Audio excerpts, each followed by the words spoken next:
جس کا شمار ممکن نہ ہو، بے انتہا جس کی مقدار بے پایاں ہو، جس کی مدت اے اللہ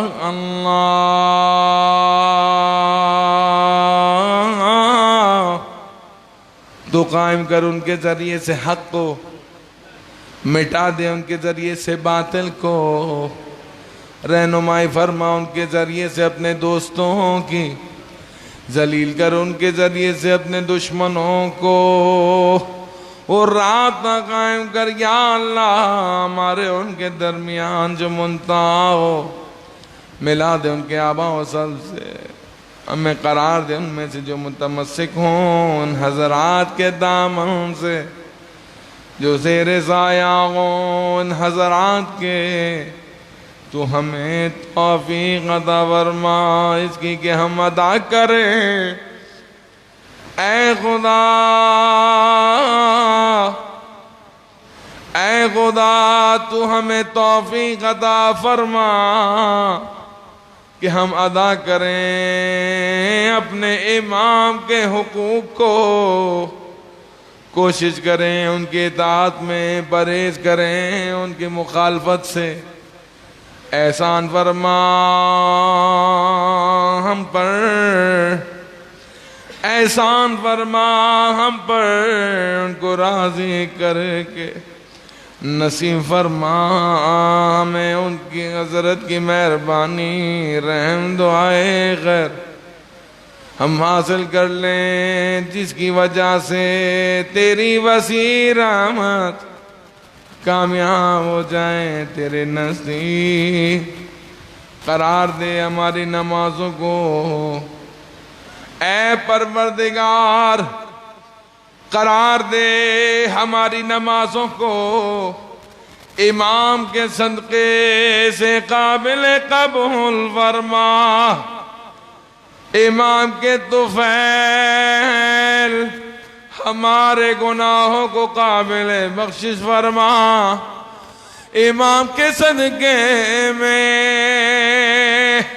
ہم سب کی دعاؤں کو مستجاب فرما، عطا فرما، ہمارے لیے روزی اور رزق میں وسعت عنایت فرما، ہمارے غم و ہم کو دور فرما، ہماری حاجات کو پورا فرما، ہماری طرف موڑ دے اپنے رخ کو، مہربانی کے ساتھ منظور فرما لے ہمارے لیے اپنے تقرب کو، نظر فرما ہماری طرف نظر رحمت سے، تاکہ ہم تیرے نزدیک کرامت کے کمال تک پہنچ جائیں، پھر کبھی نہ پھیرنا اپنی نظر کرم کو ہم سے بے واسطہ اپنی عطا کے، ہمیں اتنا پلا، اتنا پلا،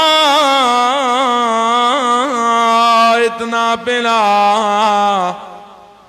حوض کوثر سے، ان کے جد امجد درود خدا ہو آند ان کی آل پر، ان کے ساغر سے، ان کے ہاتھ سے، جس سے ہم سیر و سیراب ہو جائیں، اس کے بعد پھر کبھی ہمیں پیاس نہ لگے،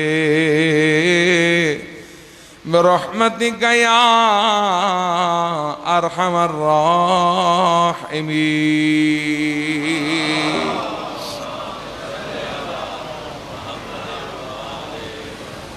سورہ فاتحہ جملہ مومنات اپنے مرحومین کو شامل کرتے ہوئے شہدائے ملت جعفریہ، شہدائے مظفر ہم کے لیے بلندی درجات کے لیے سورہ فاتحہ کی تلاوت۔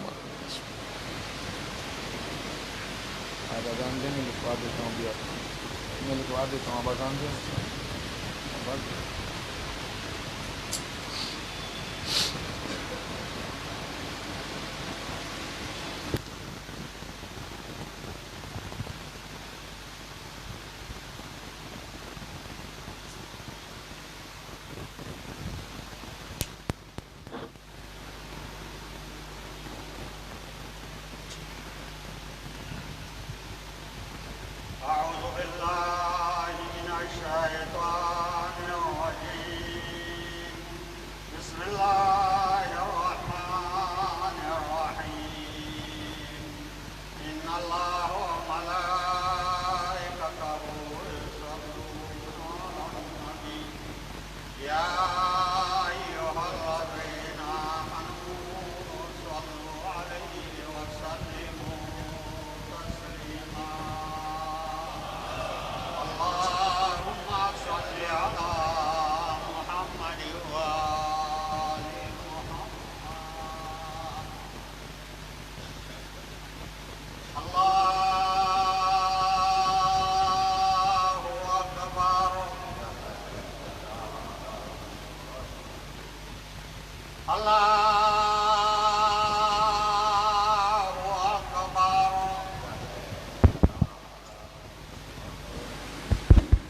أشهد أن لا إله إلا الله وحده لا شريك له أشهد أن لا إله إلا الله وحده لا شريك له أشهد أن محمدا رسول الله صلى الله عليه وسلم أشهد أن محمدا رسول الله صلى الله عليه وسلم أشهد أن أمير المؤمنين وإمام المتقين علي ولي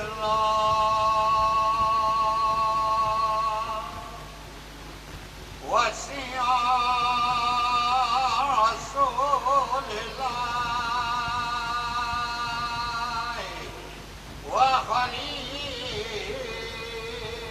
وخليفته بالعباس عليه الصلاة والسلام أشهد أن أمير المؤمنين وإمام المتقين علي الحجة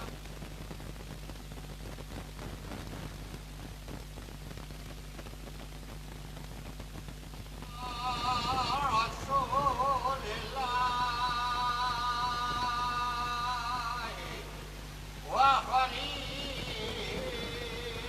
وخليفته بالعباس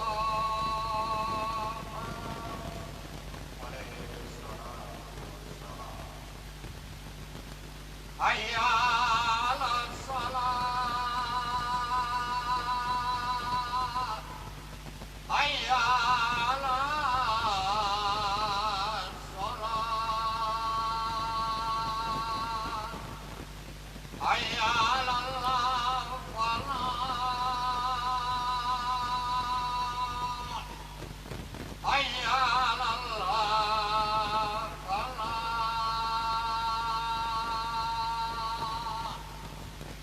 حي على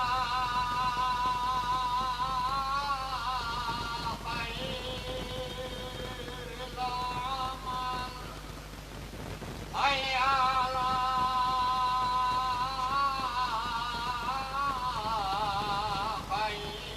خير العمل الله أكبر الله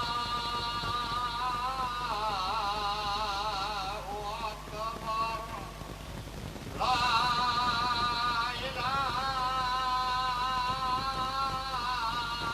إلا الله لا إله إلا الله اللهم صل على محمد وآل محمد اللهم اجعل قلبي وروع ولسان وإنسان واجعل لي عند قبر نبيك محمد صلى الله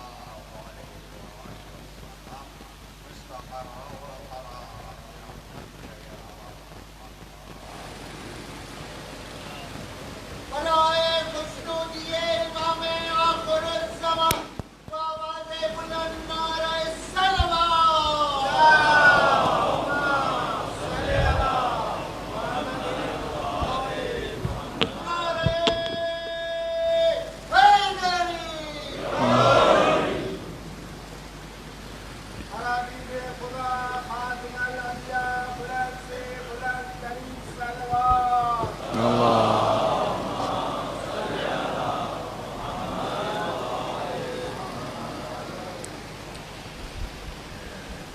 لا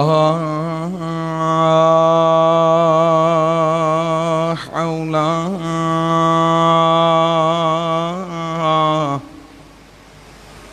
ولا قوة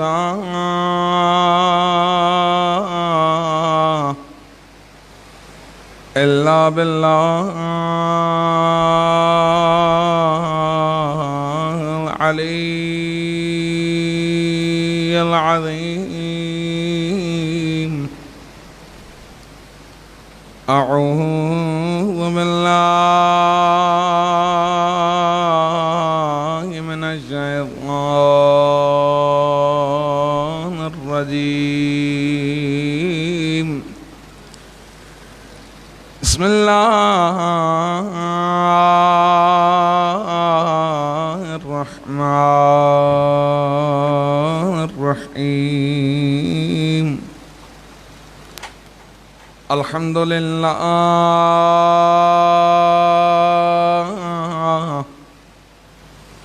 الحمد لله الذي هدانا لهذا وما كنا لنهتدي لولا أن هدانا الله. لقد جاءت رسل ربنا بالحق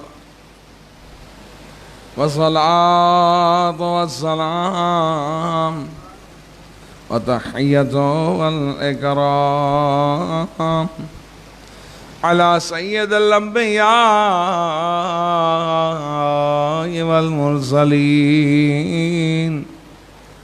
وأشرف الأولين والآخرين سيدنا ونبينا وشفيع ذنوبنا وطبيب قلوبنا مولانا ومقتدانا بالقاسم محمد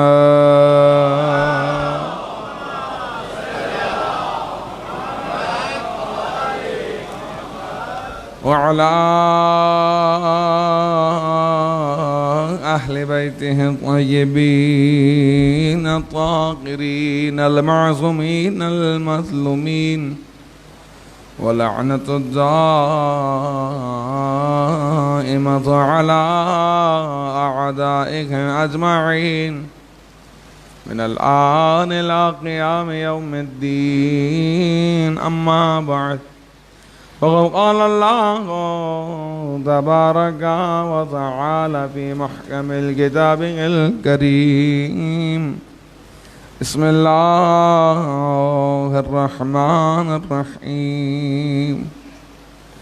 يا أيها الذين آمنوا إذا نودي للصلاة من يوم الجمعة فاسعوا إلى ذكر الله وذروا البيع ذلكم خير لكم إن كنتم تعلمون. فإذا قضيت الصلاة فانتشروا في الأرض وابتغوا من فضل الله واذكروا الله كثيرا لعلكم تفلحون.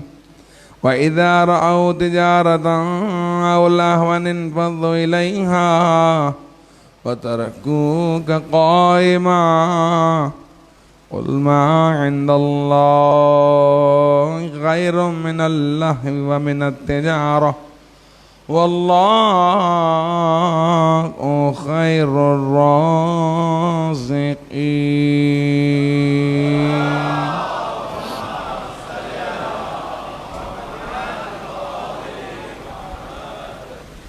تمام تعریفیں اس ذات پروردگار کے لیے جو تمام عالمین کا رب ہے، جو تمام مخلوقات کا خالق ہے، جو ہم سب کا مالک ہے.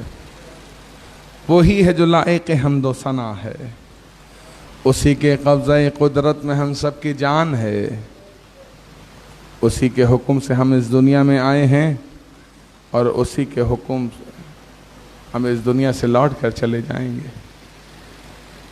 اور تمام درود و سلام اللہ کی ان مقدس ترین ہستیوں پر کہ جو وجہ تخلیق کائنات ہیں، کہ جنہیں ذات پروردگار نے فقط انسانوں کے لیے ہی نہیں بلکہ عالمین کے لیے شمع ہدایت بنا کر بھیجا ہے.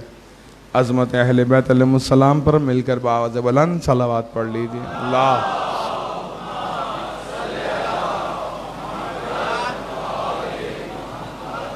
السلام علیکم ورحمۃ اللہ وبرکاتہ. حضرت مومنین، ایک مرتبہ پھر پروردگار کے احسانات کا سلسلہ ہم نے جاری و ساری دیکھا کہ اس نے الحمدللہ ہم پنجتن 5 ان مقدس ذوات جو پنجتن 5 ہیں ماننے والوں کو ماہ رمضان المبارک میں 5واں جمعہ نصیب فرمایا.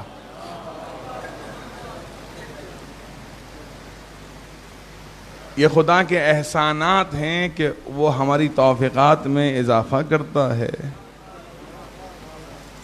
اور ہمیں اپنی طرف بلاتا ہے. خدا کے احسانات میں سے ایک احسان ہے. جوانوں کے لیے عرض کروں کہ جب بھی خدا سے مانگیں تو اپنے لیے توفیقات خیر مانگیں، کیونکہ انسان کے لیے بڑا سخت ہے کہ جب اس کے توفیقات خیر سلب ہو جائیں. بڑا سخت ہے.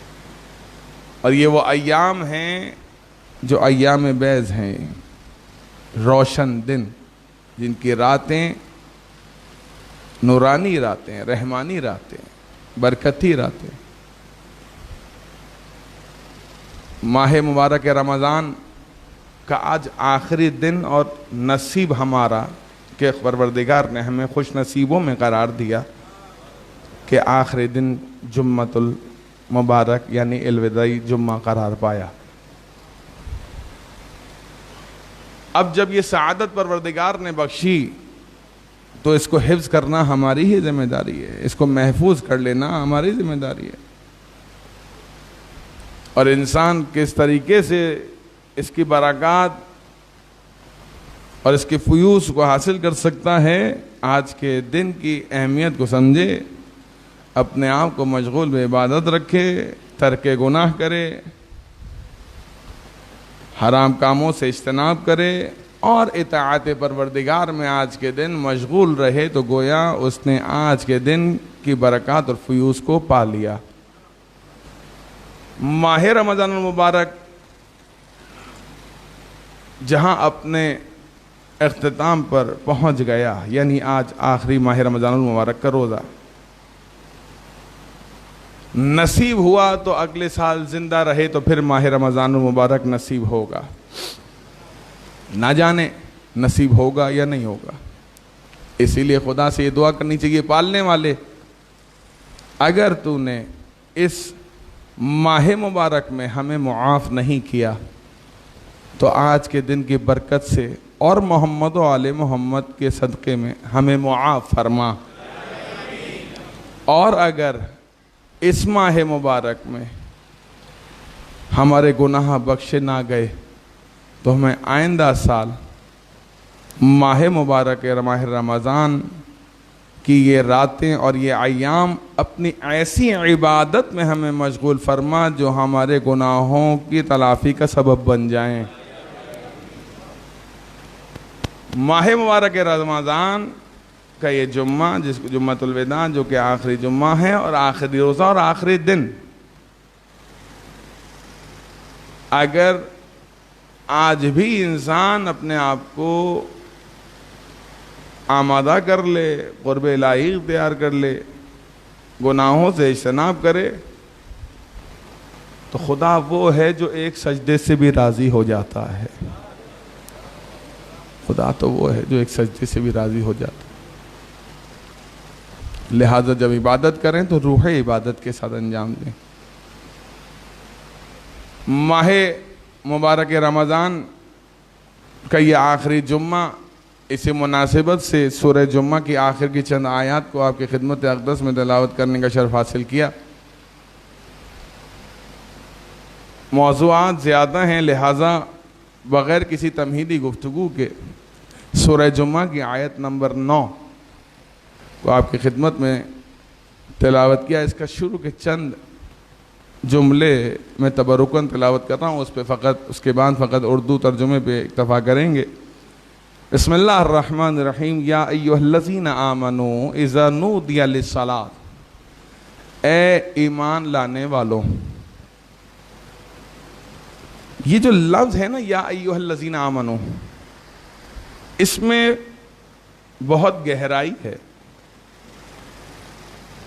یاد رکھیں، پروردگار نے جہاں بھی کوئی اہم بات کرنا چاہی اور قرآن کریم میں کوئی اہم بات بیان کی تو وہاں نہ اہل اسلام کو مخاطب کیا نہ انسان کو، بلکہ اہل ایمان کو مخاطب کیا ہے، کیونکہ خدا جانتا ہے کہ بندگان خدا میں سے جو بہترین بندے پروردگار ہوں گے وہ اہل بیت علیہ السلام کے چاہنے والے ہوں گے۔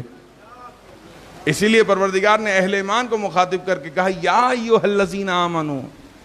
نماز تو سب مسلمان پڑھتے ہیں، نماز تو سب مسلمان پڑھتے ہیں نا، یا ایھا المسلمون کہتا پروردگار۔ تو یہ آیت بتا رہی ہے کہ نماز اسی کی قبول ہے جو مومن ہے، اور عبادت اسی کی عبادت ہے جو بندہ مومن ہے، اور مومن وہی ہے جو کہ امیر المؤمنین علی بن ابی طالب علیہ السلام کا عقیدت۔ اللہم صلی علی۔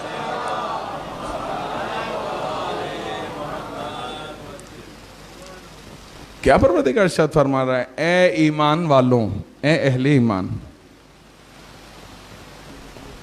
اذا نودی للصلاۃ، جب تمہیں نماز کے لیے ندا دی جائے، یا ندا بمعنی آذان ہے، یعنی بلاوا۔ جب تمہیں نماز کے لیے ندا دی جائے، پکارا جائے، اذان دی جائے تو اللہ کے ذکر کی طرف دوڑ پڑو اور خرید و فروخت کو ترک کر دو، یہی تمہارے حق میں بہتر ہے اگر تم جانتے ہو۔ چند چیزیں جو انتہائی ضروری ہیں جمعے کے حوالے سے بیان کرنا کوشش کروں گا، وہ تمام چیزیں اس محدود وقت میں آپ کی خدمت اقدس میں بیان کر دوں۔ پہلی چیز تو میں نے بیان کیا کہ یہاں ندا سے مراد آذان ہے۔ اذا نودی للصلاۃ، جب تم آواز سنو، پکار سنو، اذان سنو، ندا سنو تو دوڑ پڑو کس طرف؟ جمعے کی نماز کی طرف۔ یہاں نماز سے مراد صلاۃ الجمعہ ہے، جمعے کے دن کی نماز کی طرف۔ کیوں اس طرح توجہ دلائی گئی؟ یہ کیوں مطلب دیگر نمازوں کے لیے اس طرح کے الفاظ استعمال نہیں کیے گئے؟ اس لیے تاکہ جمعے کی اہمیت کو واضح کیا جا سکے۔ جمعے کی اہمیت اس لیے زیادہ ہے کیونکہ جمعہ ایک عمومی عبادت کا دن ہے، اور اہل بیت علیہ السلام کے ادوار میں جب اہل بیت علیہ السلام آئمہ جمعہ قرار پائے تو تمام مسلمانوں پر واجب عینی تھا، واجب عینی، امام کے دور میں واجب عینی ہے کہ امام کے دور میں، یہ لفظ استعمال کر رہا ہوں لہذا کوئی کسی اشتباہ کا شکار نہ ہو جائے، امام کے دور میں امام کے پیچھے جمعے کی نماز پڑھنا واجب عینی ہے، اور امام کے حکم کے مطابق جسے نائب امام مقرر کیا جائے امام کے زمانے میں، اس کے پیچھے بھی نماز جمعہ پڑھنا واجب عینی ہے امام کے زمانے میں۔ ٹھیک ہو گیا۔ ایک روایت ہے جس کو نقل کیا جاتا ہے امام محمد باقر علیہ الصلوۃ والسلام سے،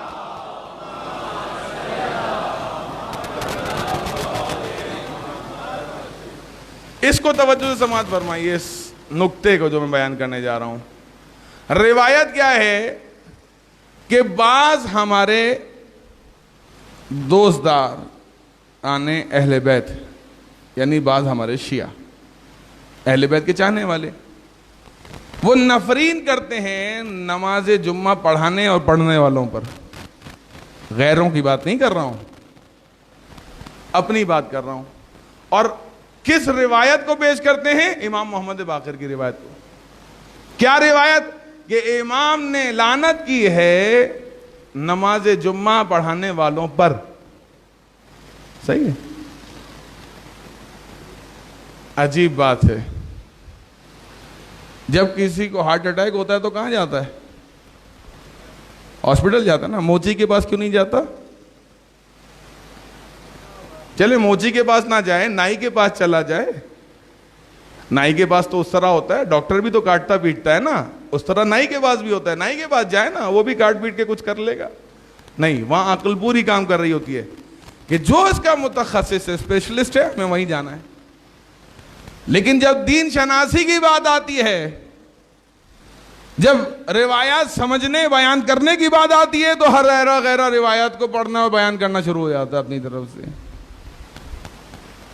ایسا نہیں محترم، لہٰذا مکتب پر ظلم نہ کریں۔ اہل بیت نے اپنے خون سے سینچا ہے اس مکتب اہل بیت کو،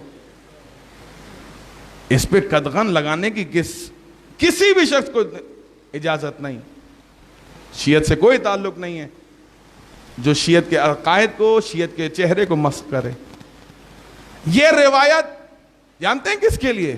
یہ روایت بنی امیہ کے ان نمک خواروں کے لیے ہیں کہ جو ممبروں پر آ کر ائمہ جمعہ بن بیٹھے، ائمہ کے حق کو غصب کر بیٹھے، اور ائمہ جمعہ ہوتے ہوئے اپنی خطبہ جمعہ میں امام علی علیہ الصلوۃ والسلام پر نعوذ باللہ من ذالک نفرین کیا کرتے تھے۔ یہ روایت ان کے لیے، نہ کہ شیعان حیدر کرار کے لیے۔ اب سنیں گے لوگ کہتے نہیں جناب امام کا حق ہے۔ امام کا حق تو ہے، ہم کب اس سے، ہم شیعہ کب کہتے ہیں کہ جناب امام کا حق نہیں ہے؟ میں نے یہ مسئلہ بیان کیا نا کہ امام کے دور حاضر میں نماز جمعہ واجب عینی ہے، واجب کفائی نہیں۔ پڑھی جس نے ایک نے پڑھ لی دوسروں پہ ساقط، واجب عینی ہر شخص پر واجب ہے۔ سمجھ رہے ہیں؟ تو یہ روایت کس کے لیے ہے؟ بنی امیہ بنی عباس کے ان نمک خواروں کہ جنہوں نے اہل بیت علیہ السلام سے سب شرم لایا ممبروں سے۔ کئی سال تک ممبر سے توہین ہوتی رہی امام علی علیہ السلام کی۔ امام نے ان کی مذمت کی ہے، امام نے ان کے لیے کہا کہ انہوں نے ہمارا حق سلب کیا، نہ کہ شیعہ نے حیدر کرار کے۔ لہٰذا یہ جو اشتباہ پیدا کیا جاتا ہے جوانوں کے ذہنوں میں، اس کو دور کر لیجئے۔ دوسری بات کہ نماز جمعہ کے قائم ہونا کیا فقط معصوم ہی کرے گا؟ کہتے ہیں اگر معصوم، جیسے اس لیے میں نے ایک جملہ شروع میں کہا تھا کہ معصوم کے دور حاضر میں معصوم خود یا معصوم جس کو نائب قرار دیں وہ سنیں، اب معصوم کا نائب معصوم ہونا ضروری نہیں ہے، البتہ امام ہونے کے لیے معصوم ہونا ضروری ہے۔ لیکن معصوم کے نائب کے لیے امام یا معصوم ہونا ضروری نہیں. ایک مشکل بات کر رہا ہوں لیکن انشاءاللہ کہ آپ لوگوں کے لیے آسان ہو جائے گی. یہ جو نماز جمعہ کے خطبے میں سورہ جمعہ کا انتخاب کیا، اس کی وجہ یہی ہے کہ اس رفع کو اشتباہ کو دور کیا جائے. ہجرت سے قبل بات کر رہا ہوں. ہجرت سے قبل سعد بن زرارہ، نام کیا بیان کر رہا ہوں صحابی رسول کا؟ سعد بن زرارہ، انصار میں سے. انہوں نے ہجرت سے قبل مدینے میں نماز جمعہ پڑھائی. اب جو لوگ کہتے ہیں کہ صرف امام اور معصوم ہی نماز جمعہ پڑھا سکتا ہے تو یہ تو دور رسالت معاب ہے. سعد بن زرارہ نے ہجرت سے قبل مدینے میں پڑھائی نماز جمعہ. افراد کی تعداد کتنی تھی؟ 40. اور جب ہجرت کے بعد مدینے پہنچے، یہ ہے مسلمانوں کا جو میں سنانا چاہ رہا ہوں احوال. آج لوگ کہتے ہیں کہ الحمدللہ ہم اہل بیت کے چاہنے والے، ہمارا بنیادی عقیدہ توحید ہے. ہماری بنیاد، ہماری بیسک، ہماری فاؤنڈیشن عقیدہ توحید ہے. اصول دین سب کو یاد ہیں، توحید، عدل، نبوت، امامت، قیامت. یہ ہماری فاؤنڈیشنز ہیں، یہ ہماری بنیادیں ہیں. کوئی ہمیں عقیدہ توحید نہ پڑھائے. ہم نے عقیدہ توحید اللہ کے رسول سے لیا ہے. ہم نے عقیدہ توحید اہل بیت علیہ السلام سے لیا ہے، ان سے نہیں لیا جو یہ کہتے تھے کہ اگر بھٹک جائیں تو میری رہنمائی کر دینا. صحیح ہے؟ جو یہ کہتے ہیں کہ بھٹک جائیں تو ہماری آپ اصلاح کرتے نہیں، بلکہ ہم نے اس سے عقیدہ توحید لیا ہے کہ جو یہ اپنے ہر خطبے میں فرماتے تھے سلونی سلونی، پوچھ لو جس سے مجھے جو کچھ مجھ سے پوچھنا ہے پوچھ لو. توجہ ہے؟ مسلمانوں کا احوال کیا تھا میں واضح کر رہا ہوں. مکتب تشیع، مکتب اہل بیت کے سر کا تاج ہیں، شیعان حیدر کرار کے سر کا تاج ہیں اصحاب رسول. لیکن ہم اصحاب ان کو مانتے ہیں جنہوں نے اللہ کے رسول اور اہل بیت علیہ السلام سے وفا کی. ٹھیک ہے نا؟ یہ ہمارا بنیادی نقطہ نظر ہے. اب جو کہتے ہیں کہ تمام کے تمام اصحاب جنتی ہیں، ان کے لیے قرآن کی یہ آیت، سورہ جمعہ کی آیت نمبر دیکھیں کیا ہے. سورہ جمعہ کی آیت نمبر 11، آخری آیت. فقط اردو ترجمے پہ اکتفا کر رہا ہوں، حوالہ دے رہا ہوں. سورہ جمعہ کی آیت نمبر 11. اور جب انہوں نے تجارت یا کھیل تماشا ہوتے دیکھ لیا تو اس کی طرف دوڑ پڑے اور آپ کو کھڑے چھوڑ دیا، تنہا چھوڑ دیا. یہ کون تھے؟ کیا اللہ کے رسول کے پیچھے مشرک نماز پڑھ رہے تھے؟ کیا اللہ کے پیچھے کافر نماز پڑھ رہے تھے؟ کون پڑھ رہے تھے اللہ کے رسول کے پیچھے نماز؟ مسلمان، اور آج کی زبان میں اصحاب رسول. قرآن کے سورہ جمعہ میں یہ بیان کیا جا رہا ہے آیت نمبر 11 میں کہ جب یہ کھیل تماشا دیکھتے تھے، لو کام ہوتے دیکھتے تھے، اعلان سنتے تھے. ہوتا کیا تھا زمانے رسالت میں عربوں کا یہ دستور تھا کہ جب کوئی قافلہ تجارت آتا تھا تو طبل بجتے تھے، ڈھول بجتے تھے، تاکہ لوگوں کو پتہ چل جائے کہ کوئی قافلہ آیا. یا کوئی رسم ہو رہی ہوتی تھی، رقص کی یا کسی اور کی محفل ہو رہی ہوتی تھی تو بھی ڈھول بجتے تھے.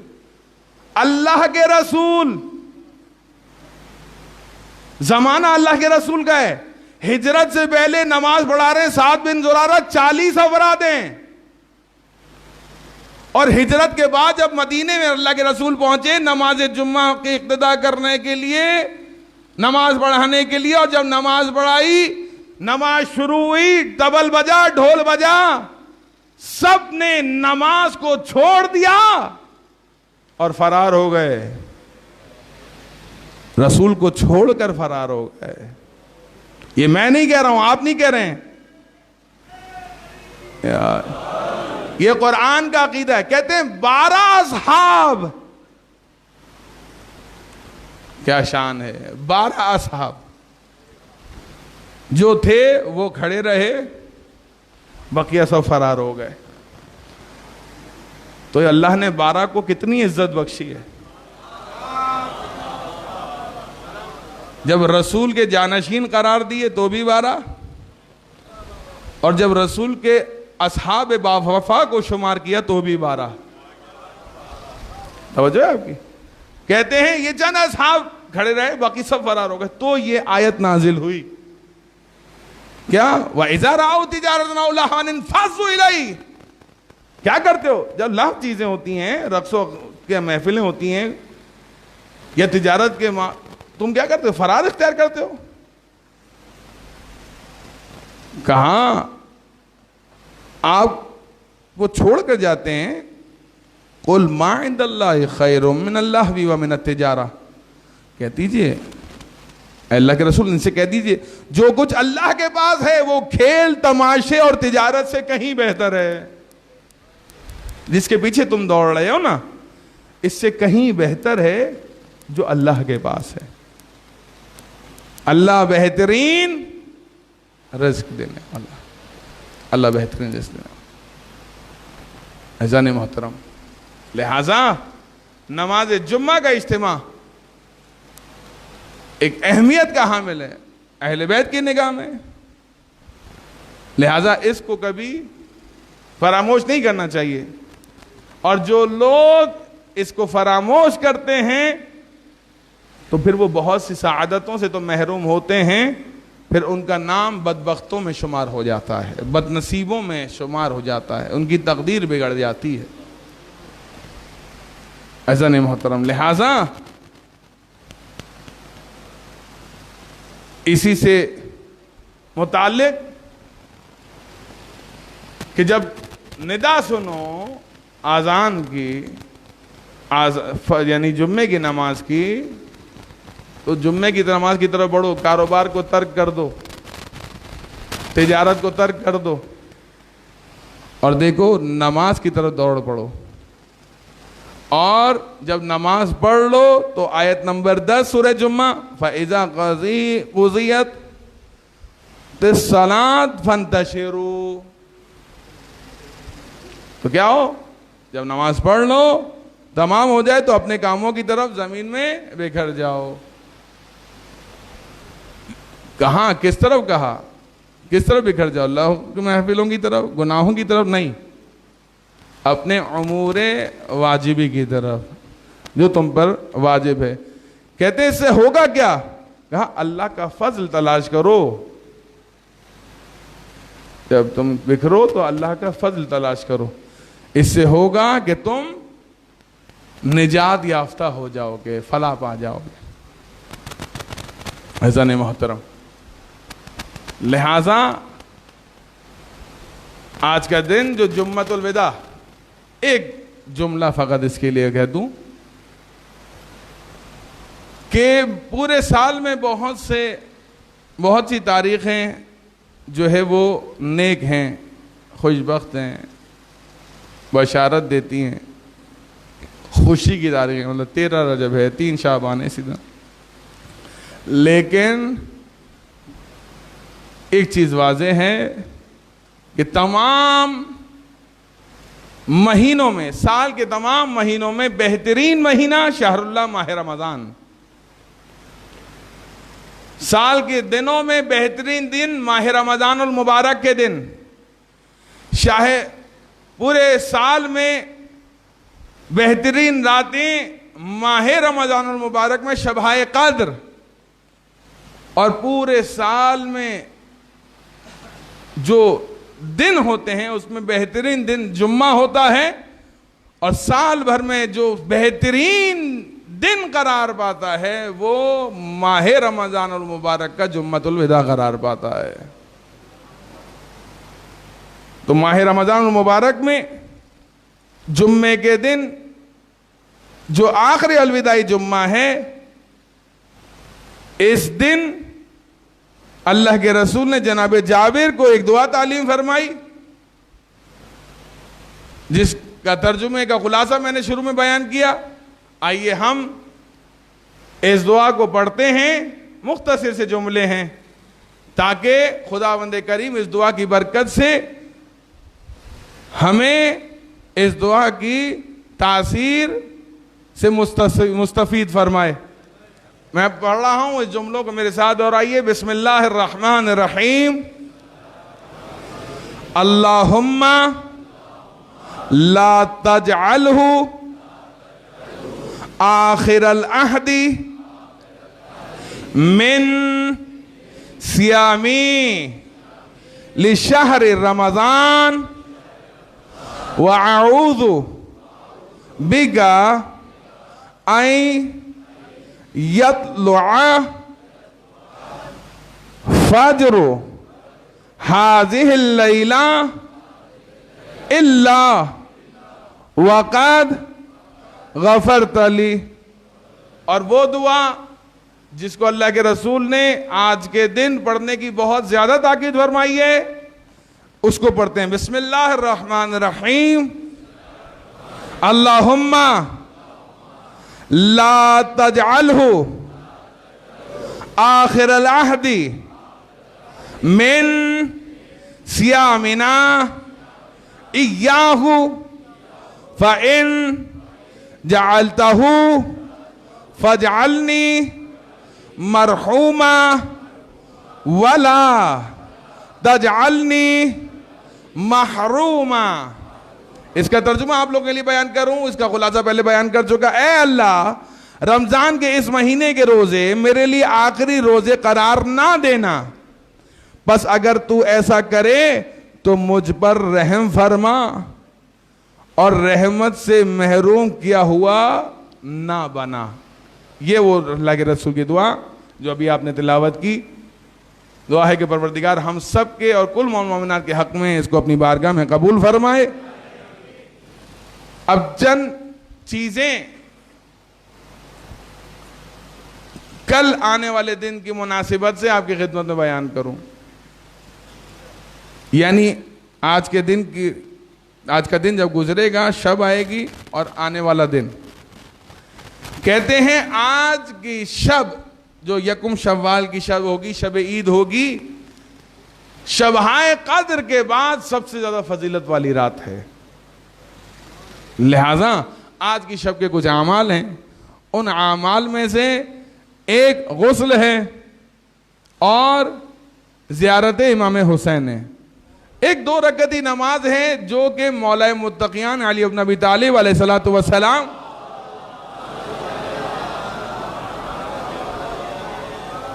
شب عید میں پڑھا کرتے تھے. اور وہ کیا ہے؟ وہ ایک طولانی نماز ہے جس کے لیے امام فرماتے ہیں کہ جب اس نماز کو پڑھ کے سجدے سے سر اٹھائے تو سجدے سے سر اٹھنے سے پہلے پروردگار اس نمازی کے تمام گناہوں کو معاف فرما دیتا ہے. اور امام اس دعا کو پابندی سے پڑھا کرتے تھے. یہ 2 رکعت نماز ہے کہ پہلی رکعت میں سورہ الحمد کے بعد 1000 مرتبہ سورہ اخلاص ہے, اور دوسری رکعت میں سورہ الحمد کے بعد 1 مرتبہ سورہ اخلاص ہے.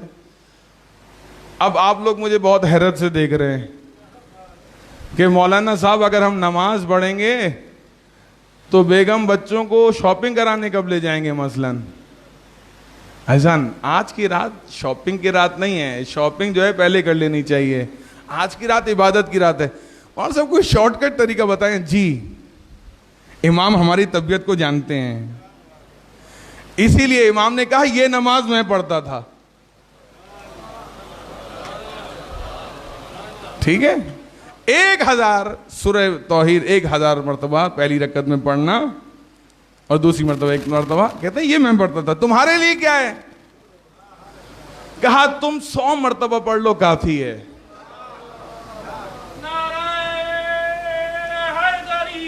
یار اذان محترم, دیکھیں یہ ہیں اہل بیت علیہ السلام, کتنے کریم ہیں کہ ہمارے لیے آسانیاں ہی آسانیاں پیدا کی. آج کی رات امام کہتے ہیں نماز پڑھ لو, آج کی رات کہتے ہیں غسل کرو, زیارت امام حسین پڑھو. یہ آج کی رات کے امام نے عمائل بیان فرمائے. اس کا اگلا حصہ میں انشاءاللہ دوسرے خطبے میں بیان کرتا ہوں. فی الحال اس پہلے خطبے کو تمام کرتے ہیں. اس دعا پہ پالنے والے ہماری توفیقات خیر میں اضافہ فرما, ہمارے اور ہمارے مرحومین کے گناہوں کو معاف فرما۔ رب کائنات تیری بارگاہ میں دعا گو ہیں، تمام بزرگان کا سایہ ہمارے سروں پہ قائم و دائم فرما، ہمارے جوانوں کو شہزادہ علی اکبر کی سیرت پر عمل کرنے کی توفیق عنایت فرما۔ پروردگار آج ماہ رمضان المبارک کا آخری دن ہے، آخری جمعہ ہے، آخری روزہ ہے، ہماری خطاؤں سے درگزر فرما۔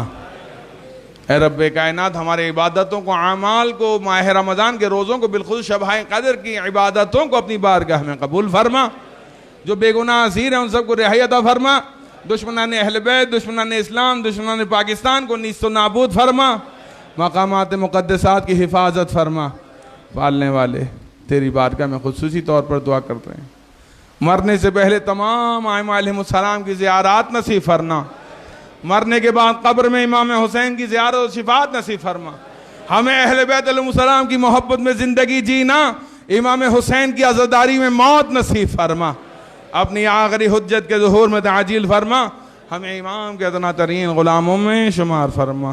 بسم اللہ الرحمن الرحیم، قل هو اللہ احد اللہ الصمد لم یلد ولم یولد ولم یکن له کفوا احد۔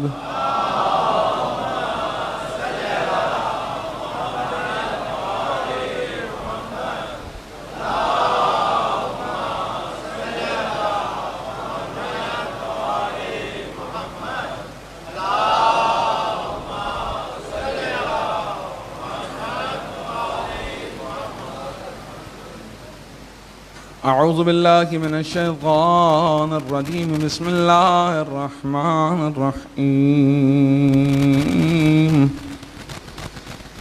الحمد للہ رب العالمین، اللہم لک الحمد بدیع السماوات والارض الجلال والاکرام، رب الارباب والہ کل معلوم وخالق کل مخلوق ووارث کل شیء لیس کمثلہ شیء وهو بكل شيء محيط، أنت الله لا إله إلا أنت الأحد المتوحد الفرد المتفرد، أنت الله لا إله إلا أنت الكريم المتكرم العظيم، والصلاة والسلام على محمد النبي الرحمة سيد المرسلين، وعلي بن أبي طالب سيد الوصين، وفاطمة الزهراء سيدة النساء العالمين، والحسن المجتبى حجة الله على الخلق أجمعين، والحسين الشهيد المظلوم وارث أمير المؤمنين، وعلي بن الحسين زين العابدين، ومحمد بن علي باقي الأولين والآخرين، وجعفر بن محمد الصادق الصديق والمقتدي بآبائه الصالحين، وموسى بن جعفر الكاظم من أولاد النبي، وعلي بن موسى الرضا من رجل البررة المتقين، محمد بن علي الجواد ولي المؤمن، وعلي بن محمد السراج المنير إمام الخاشعين، والحسن بن علي سيد الأوصياء المنتجبين،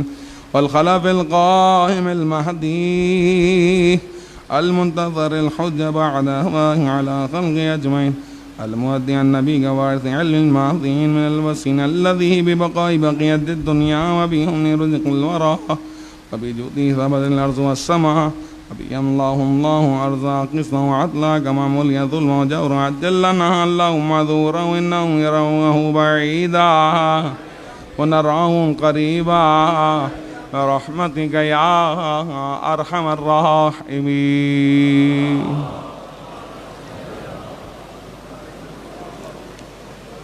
اعوذ باللہ من الشیطان الرجیم، بسم اللہ الرحمن الرحیم، وبہ نستعین۔ حضرت محترم، یہ گزشتہ خطبے میں جو چند عرائض آپ کی خدمت میں بیان کی گئیں وہ ماہ رمضان المبارک سے متعلق اور سورہ جمعہ کی آخری چند آیات پر روشنی ڈالی گئی۔ مکمل تو بیان نہیں ہو سکا کیونکہ حق ادا نہیں کیا جا سکتا، قرآن کریم ایک فصیح و بلیغ کلام ہے پروردگار کا، لہٰذا جس قدر ممکن ہوا آپ کی خدمت میں بیان کیا۔ شوال کا مہینہ جو یعنی کل پہلی تاریخ ہے، جس کا پہلی تاریخ اہل ایمان کے لیے اور مسلمانوں کے لیے عید کا دن قرار پاتا ہے، عید الفطر۔ ماہ شوال کی چند ایک نام بیان ہوئے ہیں جن میں سے مشہور نام ماہ شوال جس کو ہم بیان کرتے ہیں. کہتے ہیں کہ قمری کیلنڈر کے حساب سے 10واں مہینہ اور اس کا پہلا دن عید الفطر کا دن ہے. شوال کا معنی یعنی لفظ شوال کی میننگز کسی جگہ جانے کے لیے سامان سفر کا باندھنا، ارادہ کرنا. عربی مہینوں کی نامگزاری کے دوران یہ مہینہ شکار اور سیر و تفریح کے معنی میں استعمال ہوتا تھا. شوال کا ماہ مبارک. کہتے ہیں کہ اللہ کے رسول حضرت محمد مصطفیٰ صلی اللہ علیہ وآلہ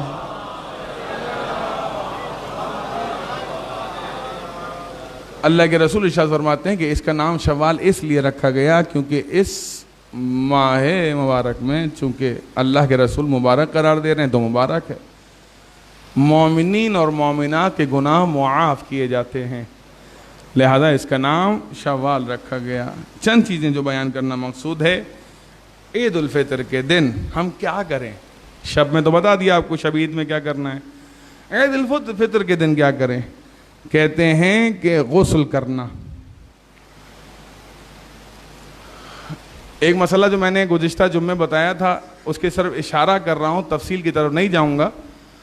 یعنی فطرے کے حوالے سے فطرہ ہر صاحب حیثیت پر جو اپنے گھر کا خانوادے کا کفیل ہو، ہیڈ آف فیملی، اس پر تمام خانوادے کا، پوری فیملی کا فطرہ نکالنا رؤیت ہلال کے بعد، چاند ثابت ہو جانے کے بعد، چاند دیکھ لینے کے بعد واجب ہو جاتا ہے. حتیٰ کہ گھر میں شیرخوار بچہ ہی کیوں نہ ہو یا بچے کی ولادت اسی دن ہی کیوں نہ ہوئی ہو، فطرہ واجب ہے. دوسری چیز کہ فطرہ نکالنا عید کی نماز سے پہلے اور بہت زیادہ ضروری ہے نماز ظہر سے پہلے نکال دے. اس کے بعد تاخیر جائز نہیں، یعنی گناہ ہو جاتا ہے جو تاخیر کرے. لہٰذا فطرہ بہتر یہ ہے، میری ایڈوائز یہ ہے، فطرے کا جو مقصد اور ہدف ہے وہ فوت نہ ہو جائے. فطرہ بیسکلی ہے کس کے لیے؟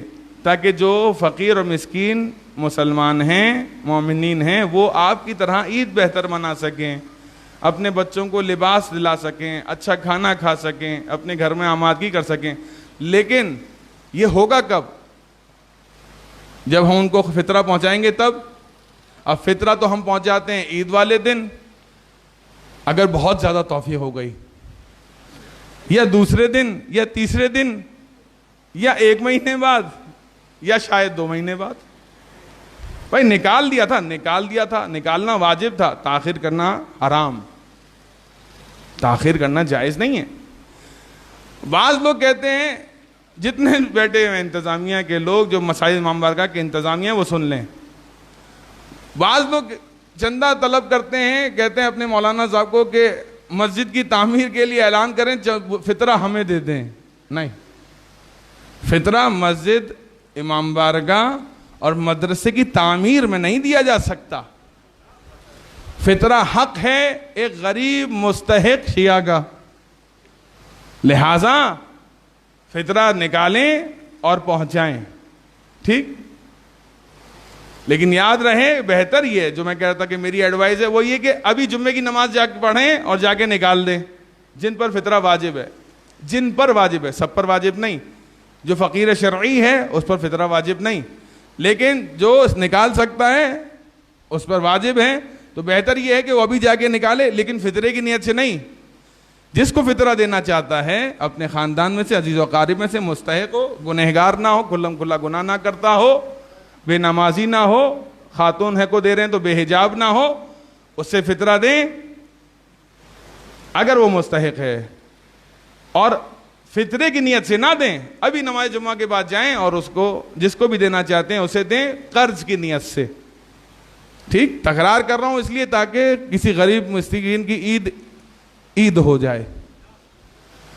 تو کہتے ہیں جائیں اس کو پہنچائیں فطرہ اور قرض کی نیت سے دیں. اور جب رات میں، چونکہ آج 30واں روزہ ہے، رات میں چاند ثابت ہے، تو جیسے ہی مغرب کی نماز ہو جائے روزہ افطار کر لیں تو اب آپ اس پر فطرے کی نیت کر لیں جو قرض آپ نے کسی شخص کو دیا ہے.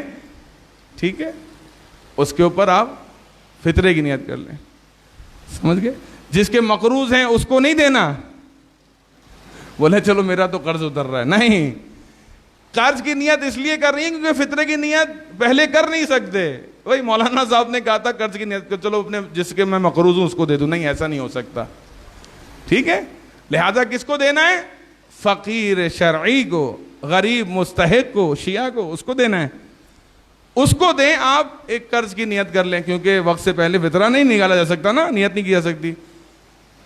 کیلکولیشن کریں, اس کے مطابق فطرہ اس کو دے دیں, اور جب مغرب کی آج اذان ہو جائیں تو آپ فطرے کی نیت کر لیں. بہترین طریقہ ہے فطرہ نکالنے کا اور ایک مستحق کو خوش کرنے کا. جب ایک غریب مستحق خوش ہوگا نا, اس وقت جو اس کے دل سے دعا نکلے گی وہ مستقیماً خدا کی بارگاہ میں قبول ہو جائے گی.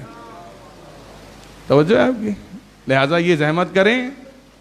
اور میری ایڈوائس جو سب سے میں ہمیشہ کہتا ہوں کہ خود زحمت کریں. خدا کو پسند ہے کہ خدا آپ کو راہ خدا میں عبادت میں مشغول دیکھے, اور یہ عبادت مالی ہے. فی نفر فی کس احتیاط کی بنیاد پہ جو فطرہ ہے وہ 500 روپے ہے آٹے کا. اب جو چاول کھاتا ہے وہ چاول کو ملٹیپلائی بائی 3 کر لے. 3 کلو چاول کے پیسے پہ جو پیسہ, یہ ایک بندے کا فطرہ بنتا ہے. ٹھیک ہے, آٹے کا حساب بتا رہا ہوں, تقریباً 500 روپے, کیونکہ 3 کلو آٹے کے اس وقت جو ریٹ بن رہے ہیں وہ تقریباً اتنے ہی بن رہے ہیں. تھوڑا بہتر ہے بڑھا کے دیا جائے, لیکن چاول کا اس سے زیادہ بنے گا. جو چاول جس کے گھر میں زیادہ کھائے جاتے ہیں وہ چاول کی کیلکولیشن کر لے, اس کے جو اماؤنٹ ہے اس کو 1 کلو کا جو اماؤنٹ ہے اس کو ملٹیپلائی بائی 3 کر دیں. جو بھی آنسر آئے وہی ایک بندے کا فطرہ ہوگا. ٹھیک ہو گیا؟ عزیزان محترم, اعمال کہتے ہیں عید کے دن کے اعمال ہیں, غسل کرے اور آج کی شب مغرب کی نماز میں اور کل کے دن پہلی شوال فجر کی نماز میں وہ تکبیرات جو کتابوں میں ذکر ہیں, یہاں ذکر ہے, میں اس کو بیان نہیں کر رہا ہوں کیونکہ وقت نہیں ہے. تکبیرات جو عید کے دن عید کی نماز سے پڑھی جاتی ہیں وہ پڑھے, اور ایک دعا ہے اس کو 10 مرتبہ پڑھے, یا دائم الفضل جو کہ مفاتیح میں موجود ہیں, زیارت امام حسین ہے. ٹھیک, کہتے ہیں نئے اور معطر لباس کو پہنے, عید الفطر کی نماز ادا کرے, نماز عید انجام دینے کے بعد امام حسین کی زیارت پڑھے. ایک چیز جس کی وجہ سے میں یہاں تک آپ لوگوں کو زحمت دی ہے وہ ہے کہ کل کے دن کے اعمال میں ہے دعائے ندبہ کی تلاوت کرے. بڑے بے چین تھے لوگ یہ سننے کے بعد, یار مولانا صاحب نے سخت کر دیا, ہم تو مولا کے لیے تو عزاداری کر رہے ہیں نا. مولانا صاحب آپ نے کہا کہ 10واں نہ منائیں. صحیح ہے, 10واں نہیں منائیں. 10واں منائیں گے تو ہم بہت سی چیزوں کا شکار ہو جائیں گے. اس میں سے چند ایک مثالیں آپ کی خدمت میں بیان کر دوں. ان جوانوں کے لیے جو تحقیق کا شوق اور ذوق رکھتے ہیں, کہتے ہیں کہ اگر ہم 10واں منائیں گے تو ہوگا کیا. پھر بہت سے ائمہ کے 10ویں ایسی تاریخوں کو پڑھتے ہیں جو کسی امام کی ولادت کی یا کسی خوشی کی تاریخ ہے. ٹھیک ہے, لہٰذا جیسے مثلا 18 ذی الحج کو امام محمد باقر اور جناب مسلم بن عقیل کا 10واں ہوتا ہے. اب آپ کیا منائیں گے؟ 18 ذی الحج روزے غدیر منائیں گے یا امام کا 10واں منائیں گے؟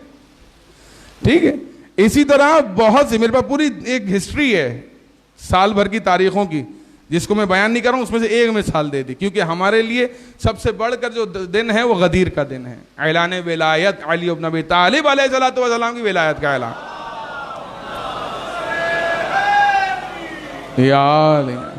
اب کریں کیا؟ مولانا صاحب کوئی سلوشن ہے؟ میں کون ہوتا ہوں سلوشن دینے والا؟ سلوشن دیا ہے چھٹے امام جعفر صادق علیہ الصلوۃ والسلام.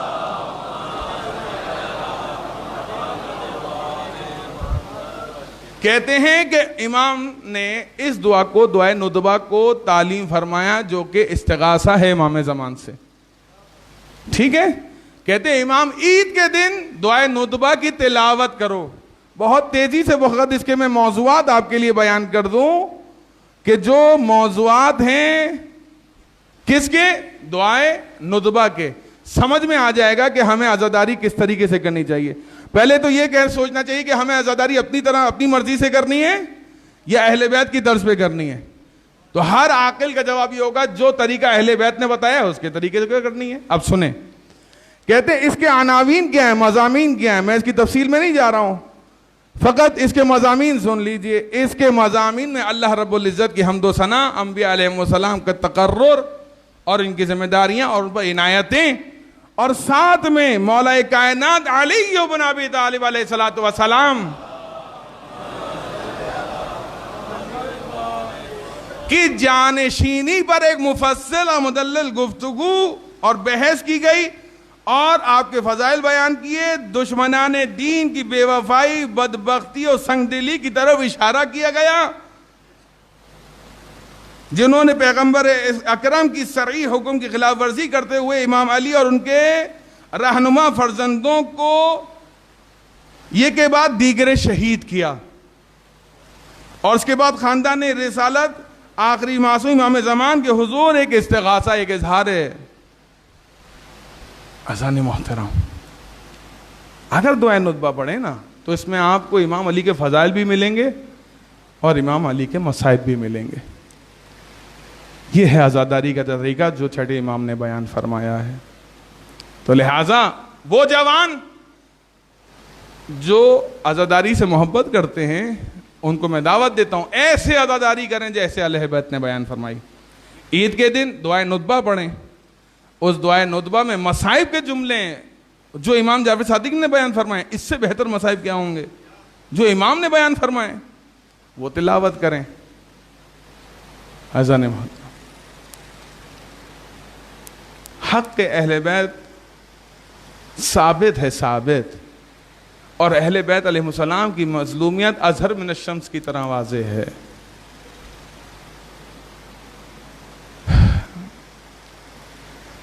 یہ بات اور ہے کہ زمانہ رسالت معاب کے بعد یعنی رحلت رسول کے بعد جو اہل بیت پر مصائب آئے ہیں, جناب سیدہ جیسی صابر اور شاکرہ خاتون, جناب سیدہ جیسی صابرہ اور شاکرہ خاتون کہتی ہیں صبت علیہ مصائب لو النار. اللہ اکبر.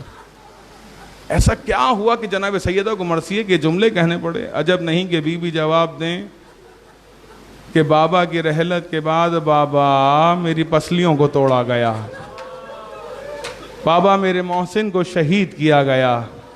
یہ وہ واحد معصومہ ہیں کہ جن کی زندگی میں ان کے نازک جسم کو پامال کیا گیا. امام موسیٰ کاظم فرماتے ہیں کہ اگر مدینے میں شور و غل نہ ہوتا نا تو میری دادی زہرا کی پسلیاں ٹوٹنے کی آوازیں لوگ سنتے. عجیب گھرانہ ہے, عجیب غربت ہے جناب زہرا ان کی اولاد کی. مدینے میں جناب زہرا کی پسلیاں توڑی گئیں, کربلا میں امام حسین کی پسلیاں توڑی گئیں. مدینے میں جناب زہرا کو تماچے مارے گئے, کربلا میں ثانی زہرا کو تماچے. دعا کرتے ہیں پالنے والے ہمارے اس خلیل سے عبادت کو اپنی بارگاہ میں قبول فرما. حاضرین دعا کی شرعی حوائج کو اپنی بارگاہ میں قبول فرما. جو مومنات پریشان حال ہیں ان سب کی پریشانیوں کو دور فرما. ہمارے ماہ رمضان کے روزوں کو, عبادات کو, اعمال کو, شبائے قدر کی عبادات کو اپنی بارگاہ میں قبول فرما. پالنے والے اس ماہ مبارک کی برکت سے ہمارے گناہوں کو معاف فرما, ہمارے مرحومین کے گناہوں کو معاف فرما. رب کائنات تیری بارگاہ میں دعا کرتے ہیں جتنے بزرگان ہیں پروردگار ان کا سایہ ہمارے سروں پہ قائم و دائم فرما, ان کو صحت و سلامتی عطا فرما. رب کائنات ان کی اولادوں کا سایہ, ان کی اولادوں پر ان کا سایہ قائم و دائم فرما. ان کی اولادوں کو, ہم سب کی اولادوں کو پروردگار جوانہ نے کربلا کی سیرت پر عمل کرنے کی توفیق عنایت فرما. اے رب کائنات ہمارے پاس کچھ نہیں سوائے دعا کے. اہل مال محمد کے وسیلے سے تیری بارگاہ میں دعا کرتے ہیں, ہم سب کے گناہوں کو معاف فرما, ہمارے مرحومین کے گناہوں کو معاف فرما, بے گناہ اسیروں کو رہائی عطا فرما, اپنی آخری حجت کے ظہور میں تعجیل فرما, ہمیں امام کے ادنا ترین غلاموں میں شمار فرما. آخر میں ان تمام مومنین اور مومنات کا انتہائی ممنون و مشکور ہوں کہ جنہوں نے ماہ رمضان المبارک میں جہاں